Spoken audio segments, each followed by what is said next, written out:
This podcast is brought to you by Most Valuable Podcasts, leading the league in podcasting entertainment. Welcome, ladies and gentlemen, boys and girls, children of all ages. This is the Fast Break Podcast, coming at you in a little bit of a different way. I'm Sean Anderson, joined alongside Dave Oster. We're trying out something a little bit new. It's our preseason, so technically it's not the regular season. I like that. You're not getting our, what we're used to. We're trying out some new things, trying out some different lineups, seeing what happens. So I'm Sean, again, Dave alongside me. We're going to give you 3 topics this week. We're going to try to make them a little bit shorter than usual. Not going to go around 25 minutes, maybe around 12 to 15 minutes, so we're going to hopefully keep it like that. We're going to go through the NBA All-Star changes. We're going to be talking about teams under the most pressure, and we're also going to be giving our MVP predictions. Hope you stay with us, but let's jump into this. I think most of you guys know, but if you haven't already, the NBA is changing the 2018 All-Star Game to pretty much getting rid of conferences. No more Eastern Conference, no more Western Conference. They're going to vote, the fans are going to vote on 2 team captains. Yeah. And then those captains will choose from 24 All-Stars. So 22 other All-Stars, because I think they're included in that 24 count. So 24 All-Stars in general, 2 captains, 22 guys will be selecting from their teams. So looking at this, should we even care about the All-Star Game is the question, because I haven't cared about an All-Star Game in a while. What? This is basketball. This is like one of the most fun All-Star games there are. I'm sorry. No. Like, the football Pro Bowl doesn't matter. Nobody watches it. It's an awful product. Baseball, boring as shit. I like baseball. It's still boring. I don't care. It's 4 hours of boring. I disagree. Like, there's a reason the home run derby exists. Yeah, but then there's a reason the celebrity softball game exists. No one watches the Taco Bell Celebrity All-Star Game. Come on. Ricky Henderson's still out there hitting bombs. No one cares about that. The baseball All-Star Game is still competitive. People still care about it. I watched it this year. I thought it was fantastic. All right. I'll give you that. But the NBA All-Star Game, now because there's a shift in power, they changed it over from, the East versus West, because let's be honest, it would be ugly. It would get ugly. Do you think it's solely because of that, or do you think it's because of ratings and because of people just not liking the All-Star Game? I think it adds a twist. I think it's because of the East-West imbalance, but on the side, I think it adds a really interesting twist, because we watched what happened for hockey when they took the player draft into it for the All-Star Game, and I think that adds such fun and a little bit of chaos, because you could end up in some really interesting situations with guys you don't get to watch play, with each other ever. Now that we're having super teams, you get a little more of it, but now, who knows? But one thing with at least hockey, they went away from that. They went away from the player draft and then now went to conferences back again, but going to a 3-on-3 tournament. So even then, ultimately they went away from a player draft. The NFL also had that, the Legends coach NFL as well. Was awful. They went away from that as well. People. So I just look at this and I think, the All-Star Game used to be cool. It used to be important because you never got to see, free agent because of free agency. Right. You never got to see those. So you see, Magic and going up against Bird and Jordan. Like, you get to see those. Yeah. But now with the change to super teams, it really defeated the purpose of an All-Star Game. And it's really across the board, too. I think NFL just got boring because the guys stopped caring. And I think most of these guys in every league has stopped caring. So I just think that, I don't really care about the All-Star Game, and I don't think the players care about the All-Star Game. So do you think that's going to change? Do you think players are going to start caring about it? I think it's going to be about the same. Like, players have fun to start the game, and then all of a sudden, like, the fourth quarter hits, and people start to get a little serious. They look at the scoreboard a little bit. Oh, we're close. Yeah. And then you get to see some of the best basketball just around. But last year we didn't see that. It was a blowout last year. Last year was a complete blowout. And the past couple years has been blowouts. Not every year, though. But we haven't seen a very close NBA All-Star Game in a while. I forget the year, but it does get interesting. People do care about it, and that's why, as an NBA fan, do people care about it, or do you care about it, Dave? I think NBA fans care about it. I don't think they're going to pull in outside people for a ton, but I think the whole LeBron James, is he gonna, if he has a chance, would he pick up Kyrie? Would Russell Westbrook pick up Kevin Durant? Like, would he pick up Steph? Would he just avoid everybody on the Warriors? Like, but are they that aspect is what makes it interesting. Caring about the draft or the game? I think the draft pulls a lot of into it, but you do want to see a little bit. I'm talking about the game. I know. Do you think the game's going to draw any interest? Because this is the whole thing. Because the draft's going to be on a separate night, I'm pretty sure. Because they did the NHL draft on a separate night. You got to make jerseys and all this. True. I mean, what if it was just an all one night? I think that would be an amazing night. But no, I agree. I think it'll be a separate night, and it'll be a zoo. It'll be a media zoo. Like, everybody will want to see this. Everybody wants to know who's going to go where.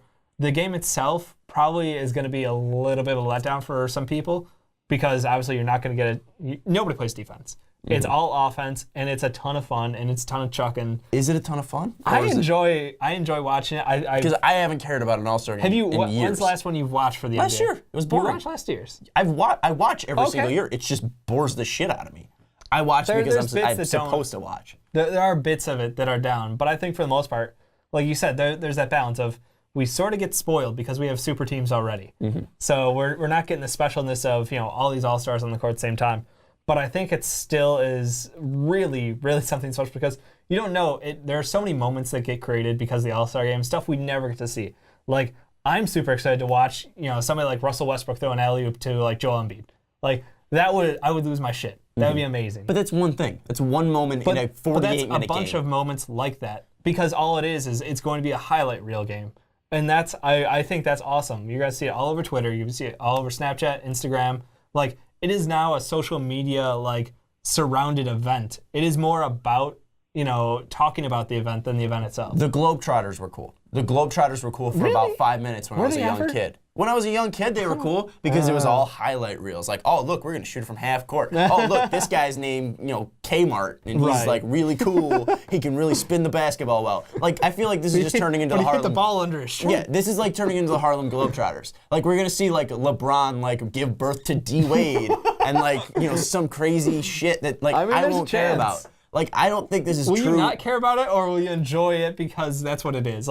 It's not there to be a competitive game, but it's there to be a spectacle. That's the thing. And I think it draws eyes. There's a difference, though. There can be competitive spectacles. You look at the Super Bowl, that's a spectacle, and that's competitive. No, because there's a real investment in those teams, the storylines, everything that makes up that story. What I'm saying is these players aren't invested in this game. They do not care about this game. They threw in the addition that the winner team is going to get money to charity as well. So but I still don't think that's going to be pushing these guys to go out there and win. I don't think this is going to push these guys to give their all because I hope to see they're in the middle of an people. NBA season. That's true, and the timing is kind of rough because you don't want to do it at the end because the playoffs are just crazy for basketball. You can't afford to do something like football does.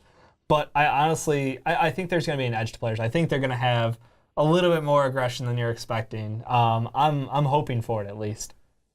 Again, going back to it, obviously the whole thing is should we care about the NBA All-Star game? 110% yes. And if you're a fan of the NBA, you should care about the All-Star game because you get to watch. Now you get to be like, oh, wouldn't it be cool if those guys teamed up? Now that we get to see it at the All-Star game, because now it can really happen.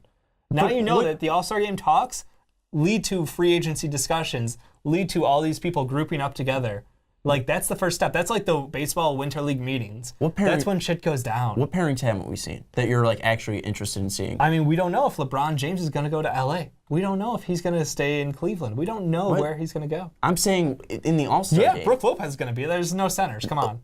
Brook Lopez is not going to be there. There's not going to be a single player on the Lakers out there. He could. Who knows? No, I'm just saying there's a lot of different stuff that you could see, pairings, talks.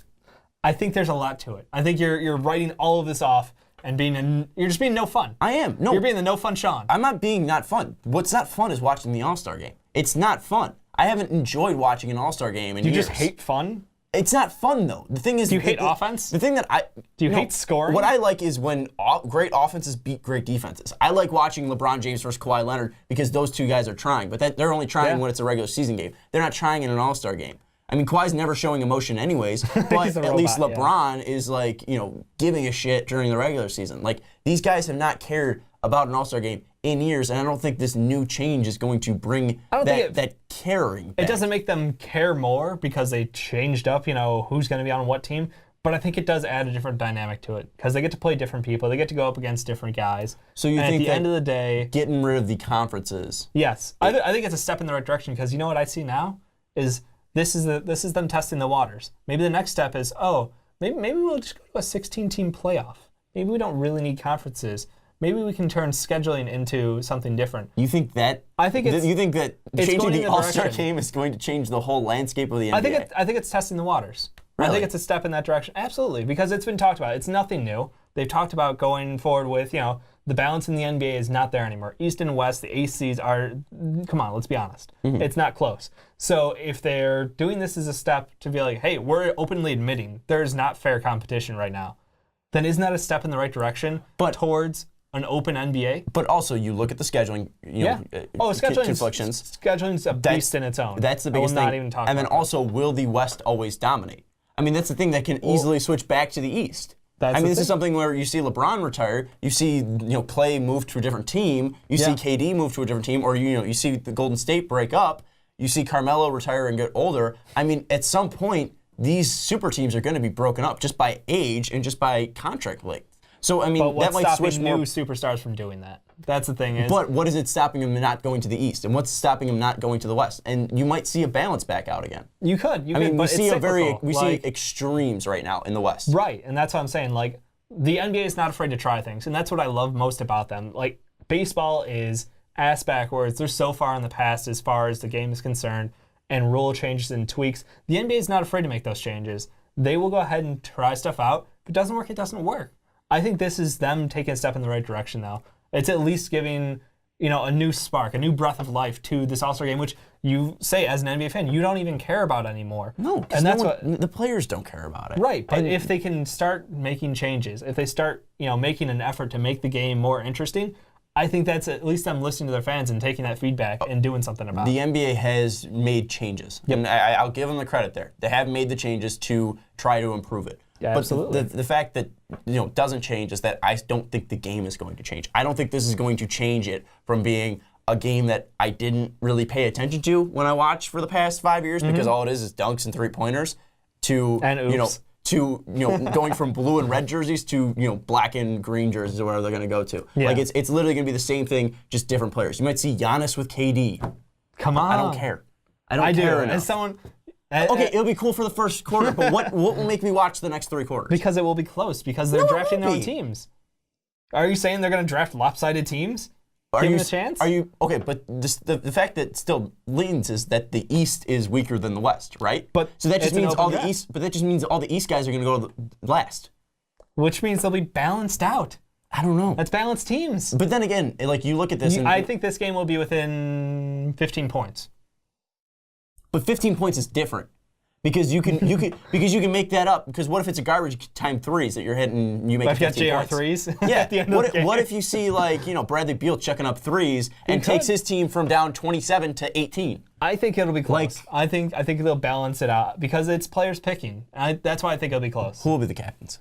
I think it's gonna be a runaway. It's LeBron James and Kevin Durant. You think it's gonna be LeBron and Kevin? I think Steph could come close, but I think LeBron James is the runaway by far, though. Right. Like the fan vote, it was so lopsided last year. It'd be a shock to not see him up there. I would love if they just threw it because I know they pretty much can override it with the coaches and media selections. But I would love it if Marcin Gortat is the captain. I'd love it. No, I'd care about the All-Star game. Though. I think we all want to see Westbrook Durant one-on-one. It would be interesting to see if they end up on the same team. But then again, doesn't